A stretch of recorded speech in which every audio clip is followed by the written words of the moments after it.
How to fix the Instagram Notes Add Music feature not showing updated.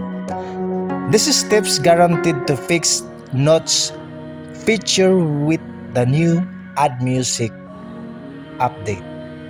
Just follow my fast and quick tutorial. Step 1. Update your Instagram app to the latest version. This is the very important step. Open your app on Play Store or App Store and just hit the update button. If you can't see any update button, then your app is already been updated. Open your Instagram app.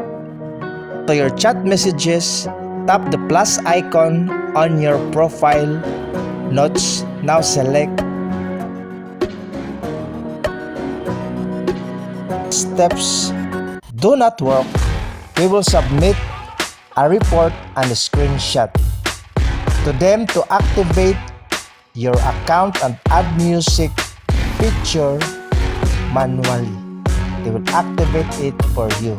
So if you find this tutorial helpful, like and share this video. Thank you for watching.